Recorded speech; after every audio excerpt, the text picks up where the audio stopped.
Donc nous en sommes à la dernière église de l'Apocalypse, donc l'église de Laodicée.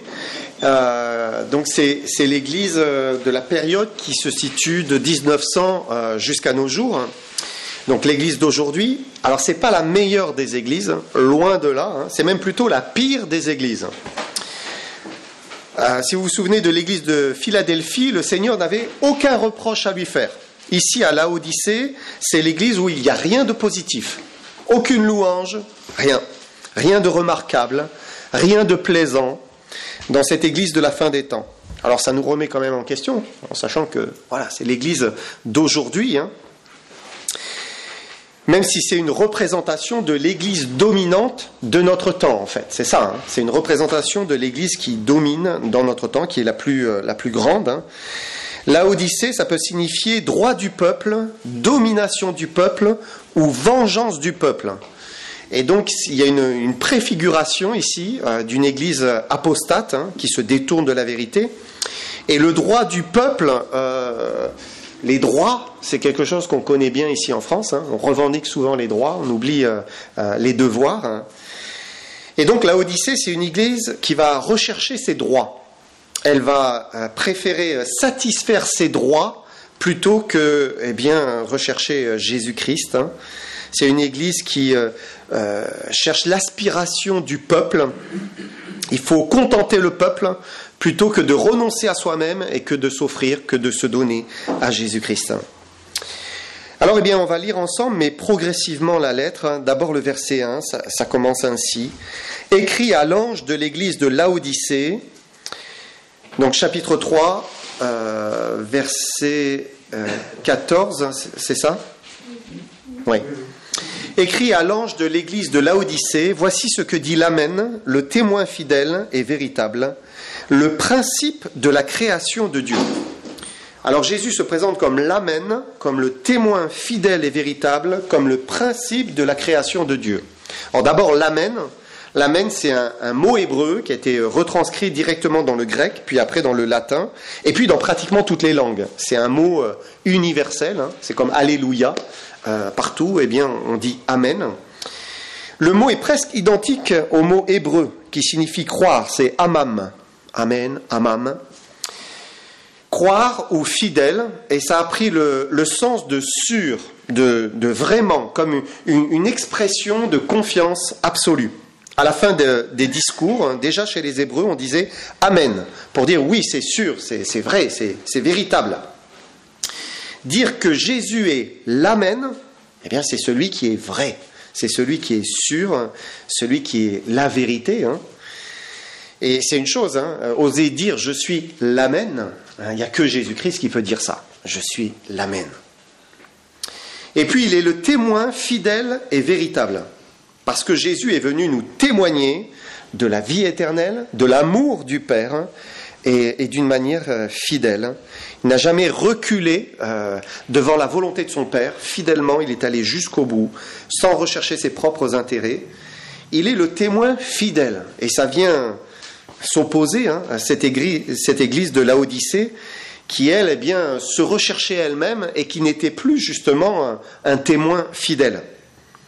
Laodicée, c'est plutôt l'église qui dort, c'est l'église qui est centrée sur elle-même, centrée sur ses intérêts plutôt que sur les intérêts de Jésus-Christ. Et Christ lui rappelle, je suis le témoin fidèle et véritable. Et si Laodicée passe pour être vivante, riche, en réalité, elle vit dans un mensonge, elle vit dans une tromperie. Jésus, par contre, lui, est celui qui ne trompe pas, il est la vérité.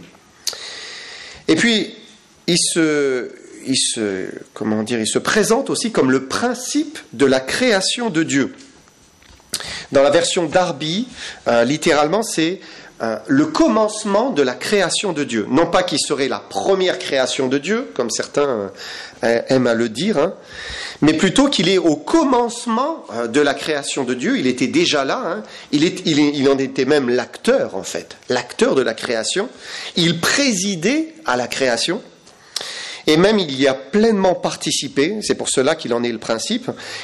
Il est dit, vous vous souvenez de ce verset, « Toutes choses ont été faites par lui, rien de ce qui a été fait n'a été fait sans lui. » Donc vraiment, c'est pour Jésus-Christ.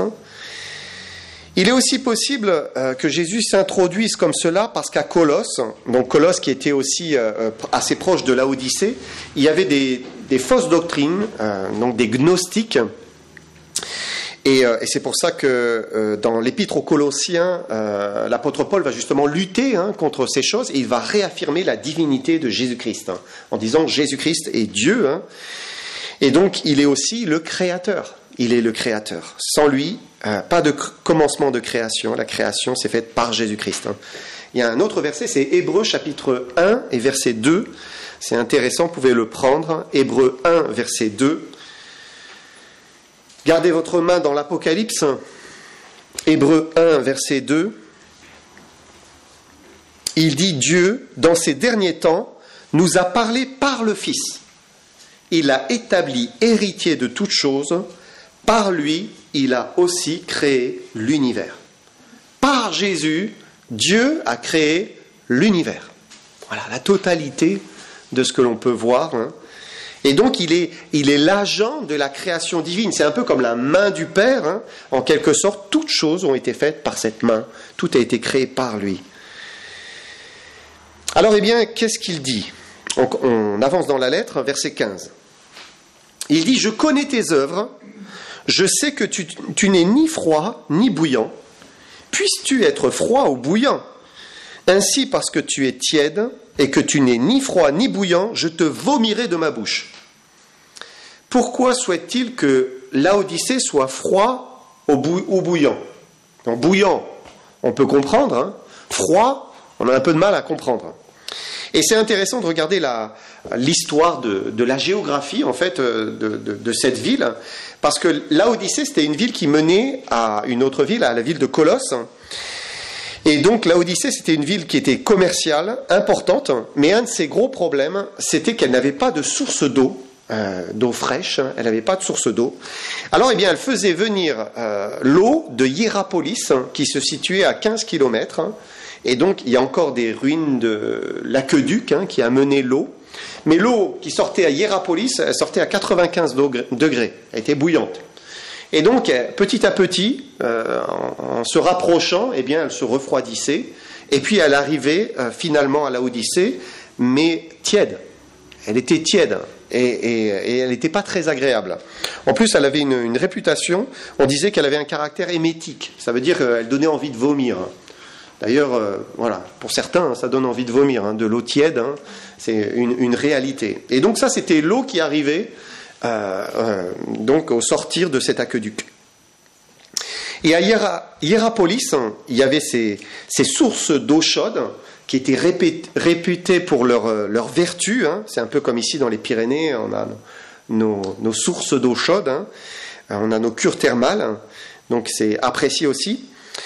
De l'autre côté, donc il y avait Hiérapolis, il y avait Laodicée, et puis en dessous il y avait Colosse. À Colosse, il y avait des sources d'eau fraîche. Ah, c'était bien dans un climat assez chaud là-bas, c'était rafraîchissant. Mais à Laodicée, eh bien il n'y avait ni les eaux chaudes thérapeutiques de Hiérapolis, ni les eaux fraîches de Colosse. Il y avait cette eau tiède qui donnait envie de vomir, qui n'était même pas bonne. Et c'est ainsi que Christ définit cette Église. Et finalement, Jésus s'est servi d'une vérité géographique qui correspondait à la réalité de cette église de Laodicée. Et dans cette église, pas de rafraîchissement pour celui qui était spirituellement fatigué, et pas non plus de guérison pour celui qui était spirituellement malade. Et donc l'église ne remplissait plus son rôle de témoin de Christ. Alors, eh bien, il lui dit, « Ainsi parce que tu es tiède, et que tu n'es ni froid ni bouillant, je te vomirai de ma bouche. » Et c'est terrible comme sentence. Je te vomirai de ma bouche, c'est vraiment effroyable. Et c'est certain que Dieu veut que l'Église apporte quelque chose au monde, qu'elle soit le sel, voilà, qui donne soif, qu'elle soit la lumière du monde, qui brille et qui apporte quelque chose. Christ habite dans nos cœurs et il veut qu'on apporte quelque chose aux autres. Si on n'apporte rien, eh bien, voilà. Dieu ne peut pas approuver. Mais alors il continue. On va lire versets 17 à 19.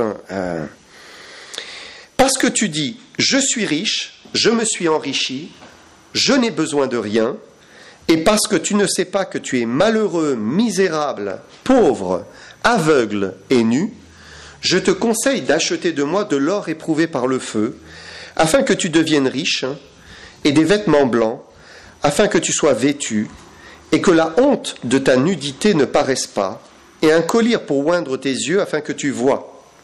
Moi, je reprends et je châtie tous ceux que j'aime, et donc du zèle, et repens-toi. Alors c'est là encore intéressant de regarder quand même le contexte de cette ville, qui était une ville qui était très très riche, une ville commerciale, et il y avait beaucoup de gens qui étaient aisés dans cette ville, à tel point, ils étaient tellement riches qu'ils estimaient n'avoir besoin de personne.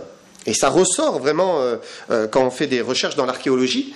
Dans la première partie du 1er siècle, donc un petit peu avant, il y a eu un tremblement de terre qui a fait tomber beaucoup d'édifices de la ville. Et à ce moment-là, eh bien, les habitants n'ont pas voulu recevoir de l'aide de Rome pour reconstruire la ville. Ils ont cherché à la reconstruire par leurs propres deniers. Et ça prend du sens quand on lit cette phrase, je suis riche, je me suis enrichi, je n'ai besoin de rien. Eh bien, eux n'avaient besoin de rien. N'avaient besoin de rien ni de personne. Je vous cite Tacite, l'historien. Il dit « Laodicée se releva de ses ruines par ses propres ressources et sans aide de notre part. » Et donc voilà, elle comptait que sur elle et voilà, elle avançait dans ses propres forces.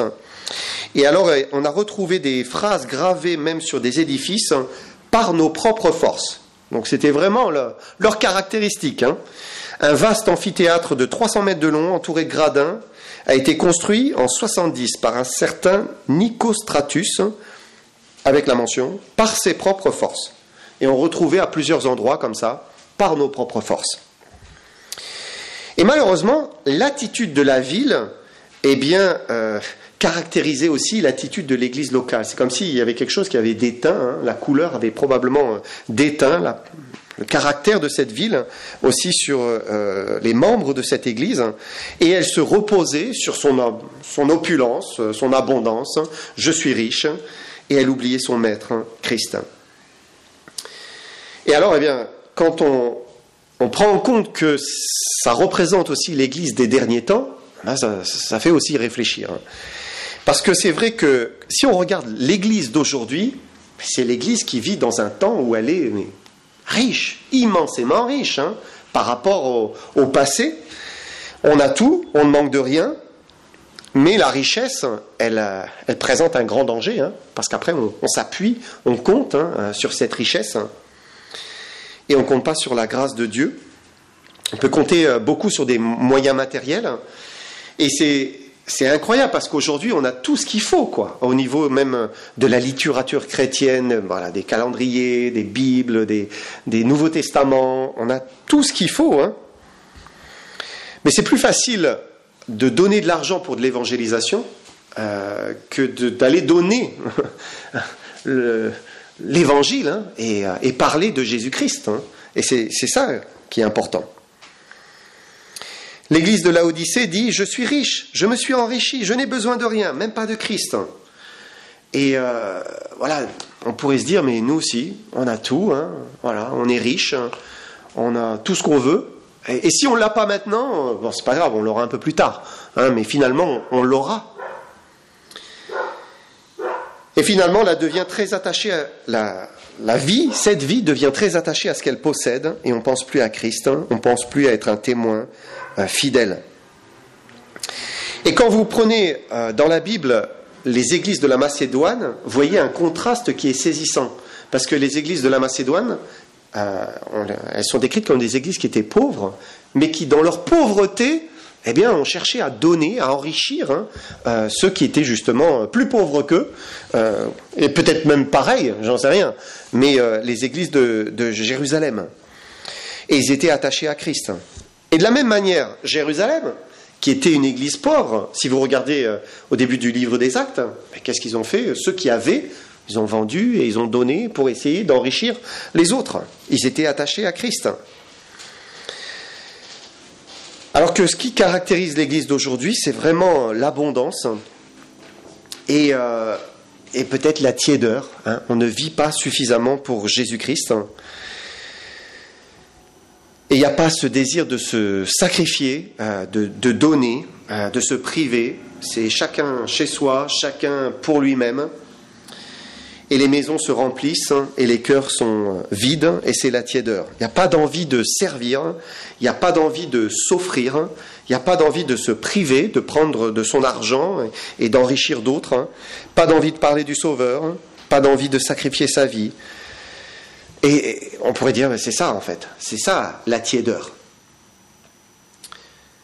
Jésus a dit, sans moi, vous ne pouvez rien faire. Mais l'église de Laodicée l'avait oublié et elle pensait, je n'ai besoin de rien, même pas vraiment de Jésus. Et comme c'est l'église qui nous concerne, eh bien ça nous remet aussi en question. Est-ce que notre abondance ne nous fait pas oublier Jésus-Christ ? Le Seigneur lui dit, tu ne sais pas que tu es malheureux, misérable, pauvre, aveugle et nu. Alors bien sûr, la vraie richesse, on la connaît. La vraie richesse, elle se trouve en Jésus-Christ. Hein. Et parfois, on ne comprend pas pourquoi on n'est pas heureux. Hein. C'est peut-être parce que on n'est pas suffisamment centré sur la vraie richesse, hein, sur Jésus-Christ. Hein. Alors on ne peut pas être vraiment heureux. Et Laodicée pensait qu'elle allait bien. Mais Jésus lui dit, non, tu es misérable, tu es pauvre, tu es aveugle, tu es nu. Et l'abondance, elle aveugle l'homme. Je pensais à ce proverbe qui dit « La fortune est pour le riche comme une tour forte, comme une haute muraille. » Voilà, quand il y a l'abondance, ça va, quoi. On pense que tout va bien, tout va bien. Mais c'est un aveuglement. En réalité, Christ dit c'est la pauvreté, c'est la nudité. Alors il dit, verset 18, je reprends, « Je te conseille d'acheter de moi de l'or éprouvé par le feu afin que tu deviennes riche, et des vêtements blancs, afin que tu sois vêtu, et que la honte de ta nudité ne paraisse pas, et un collier pour oindre tes yeux, afin que tu vois. » Donc il leur dit qu'il leur manque 3 choses. Il leur manque de l'or, des vêtements blancs, et un collier pour voir clair. Alors de l'or, l'or ça représente la vraie richesse, hein, bien sûr. Donc à Laodicée, c'est sûr, ils avaient des coffres qui étaient remplis d'or, mais ici, ce n'est pas de cet or-là dont le Seigneur veut parler. Ce dont il veut parler, c'est l'or qui vient de lui, qu'on va acheter de lui. C'est la richesse du ciel, en fait. Hein. D'ailleurs, le Seigneur dit, là où la teigne et la rouille ne détruisent point, et où les voleurs ne percent ni ne dérobent. Donc il y a une richesse au ciel, c'est cet or-là que le Seigneur veut que Laodicée ait. Ensuite, il parle des vêtements blancs. Les vêtements blancs, c'est les vêtements de la justice. Alors, c'est intéressant parce que je disais aussi que dans le contexte, à Laodicée, ils faisaient un tissu noir, ils avaient de la laine noire, des moutons, donc ils tissaient, ils faisaient des vêtements noirs, qui étaient réputés. Et là, ça contraste, et il dit, mais voilà, je souhaite que tu aies des vêtements blancs. Et sans les vêtements blancs, sans les vêtements de la justice, alors, il n'y a pas de salut. Et bien sûr, c'est Christ qui nous revêt des vêtements blancs quand on croit en lui, quand on se repent. Vous vous souvenez de cette histoire de l'homme qui est entré dans le ciel, dans la salle des noces, le Seigneur le décrit, et il n'avait pas les vêtements de noces. Immédiatement, il a été pris et reconduit, rejeté du ciel. Et sans ces vêtements que Christ nous accorde, sans ces vêtements, il n'y a pas de ciel, il n'y a pas de salut, puisque c'est en Christ qu'on est revêtu de sa justice. Et il ne suffit pas de dire qu'on est chrétien pour être un enfant de Dieu.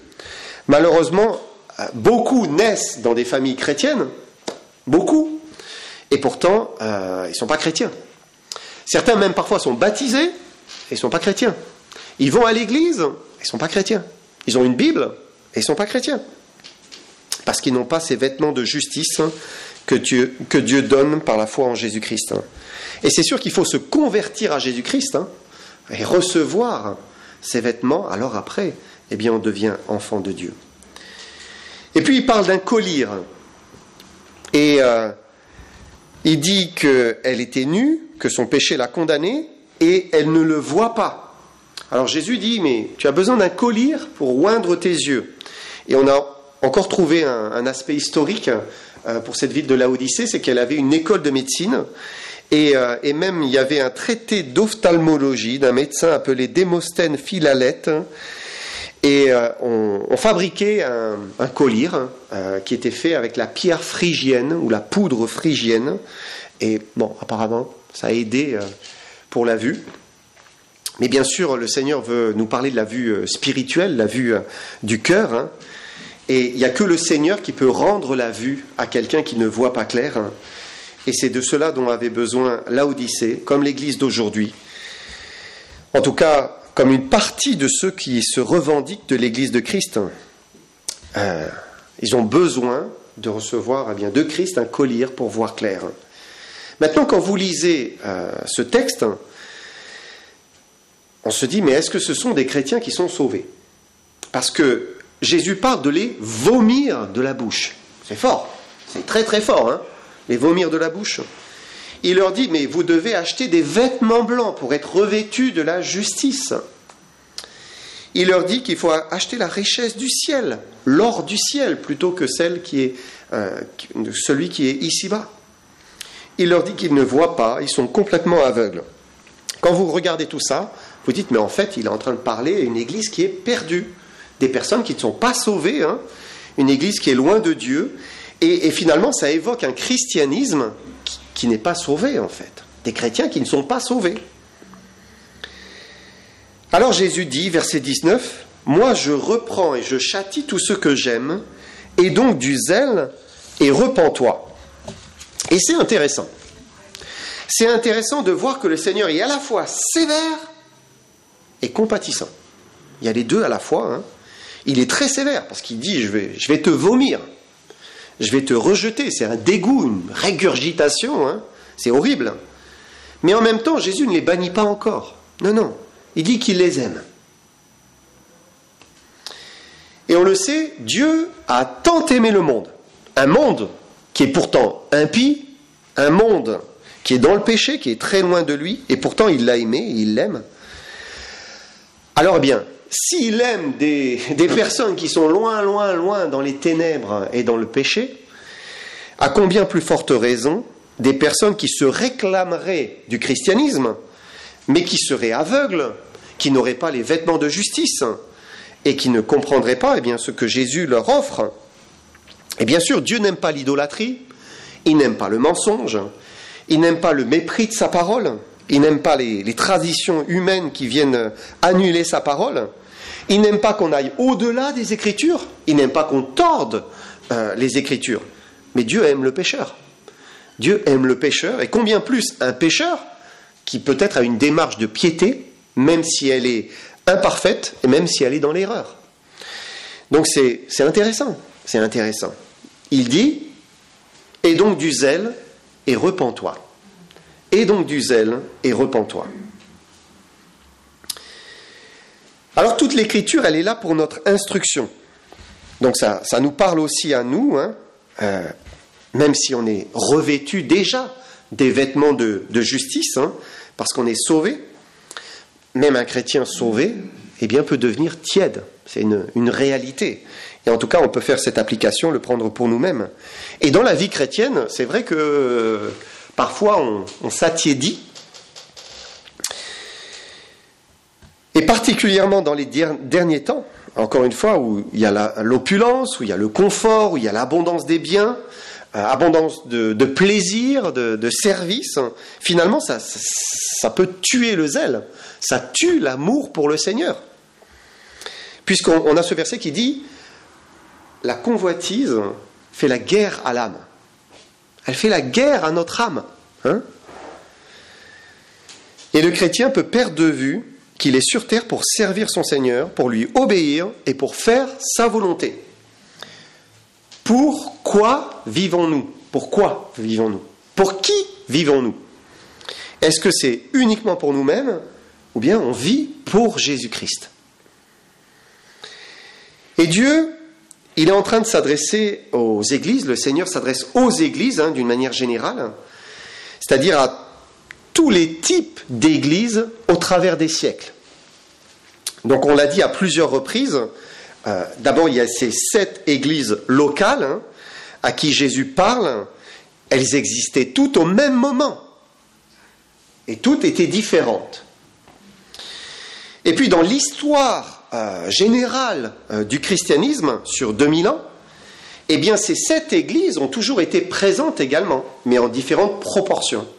Et on remarque que souvent, eh bien, il y a une église dominante, et donc c'est pour ça qu'on peut dire, eh bien, il y a une application pour cette période de l'histoire, cette autre, et notre période aujourd'hui, c'est Laodicée, l'église dans l'abondance, qui est aveugle et nue.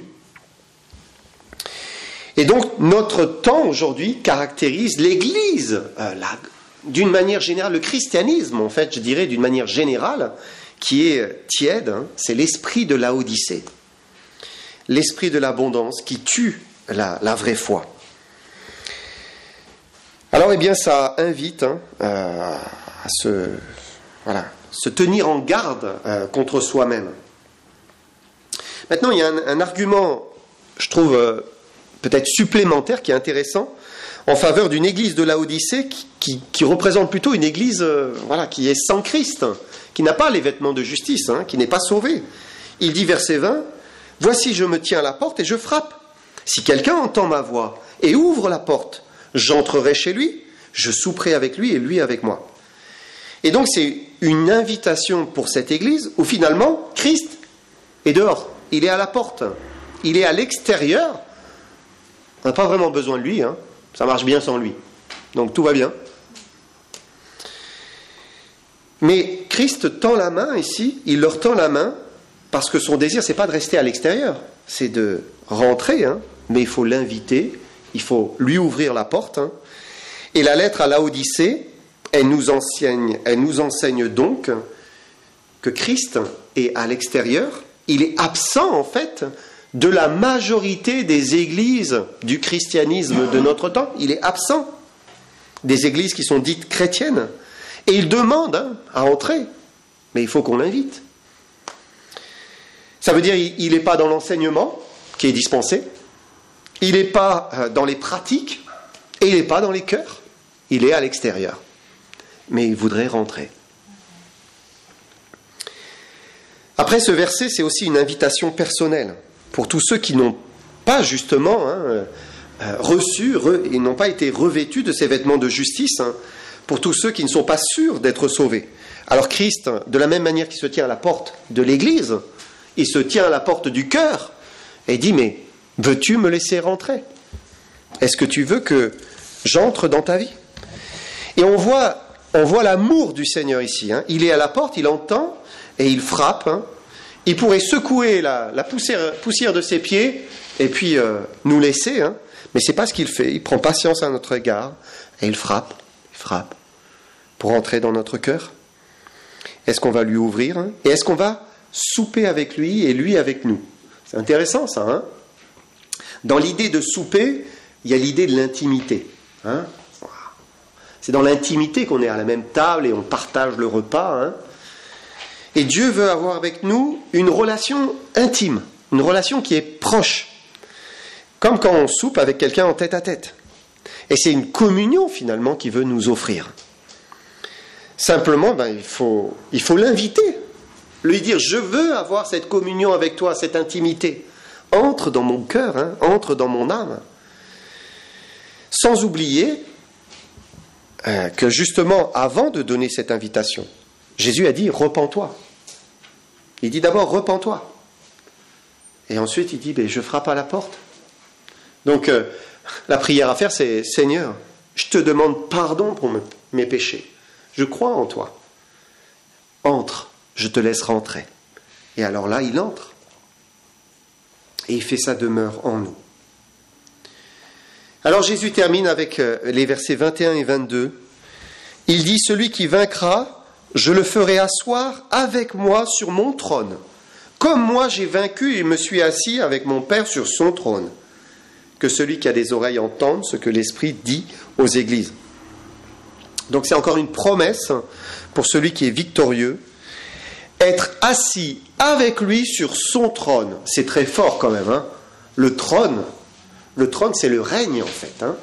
il nous invite, et il nous dit, mais voilà, celui qui prend les bonnes décisions, qui fait les bons choix, qui me suit, il va vaincre et il sera avec moi pour régner.